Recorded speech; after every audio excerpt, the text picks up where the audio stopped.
Pendekatan psikoanalisis adalah satu aliran dalam ilmu psikologi yang sangat penting dipelajari karena mempelajari konsep tentang kepribadian seseorang. Teori psikoanalisis dikenalkan oleh Sigmund Freud yang hingga kini mendapat julukan sebagai Bapak Psikoanalisis. Hal utama dalam psikoanalisis yaitu mencakup emosi, motivasi, dan unsur kepribadian lainnya. Teori kecemasan oleh Freud pertama kali diungkapkan tahun 1890, berawal dari sebuah pemikiran bahwa kecemasan merupakan libido yang mengendap.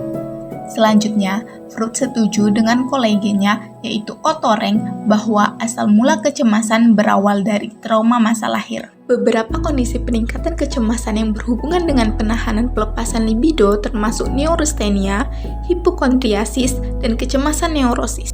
Menurut Freud, kepribadian manusia mulai terbentuk pada usia 5 tahun. Hampir semua struktur kepribadian telah terbentuk, dan tahun-tahun berikutnya hanya menghaluskan struktur dasar tersebut. Freud mengatakan bahwa prototipe dari semua anxiety adalah trauma masa lahir. Sebenarnya apa sih anxiety itu? Kok sekarang ada banyak banget orang yang bilang kalau dirinya itu lagi mengalami yang namanya anxiety? Nah, anxiety ialah kecemasan berlebihan yang terjadi hampir setiap hari secara terus-menerus. Mereka akan merasa sulit untuk mengendalikan kekhawatirannya sendiri hingga membuat mereka menjadi stres dan mengganggu kemampuan mereka untuk beraktivitas sehari-hari. Ketika kamu mengalami anxiety, kamu biasanya mengalami gelisah, kecemasan berlebihan, sesak nafas, dan sulit berkonsentrasi.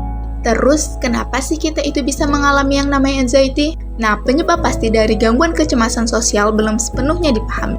Tentunya ada berbagai faktor, salah satu penyebabnya bisa jadi karena faktor genetik, lingkungan, takut akan masa depan, perubahan kimia dalam otak dapat berperan dalam perkembangan gangguan ini. Pengalaman traumatis atau pengalaman negatif dalam situasi sosial juga dapat mempengaruhi munculnya gangguan kecemasan sosial dan juga overthinking yang berlebihan.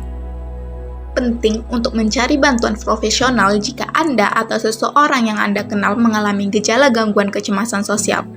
Psikolog atau psikiater dapat memberikan diagnosis yang tepat dan merancang rencana pengobatan yang sesuai.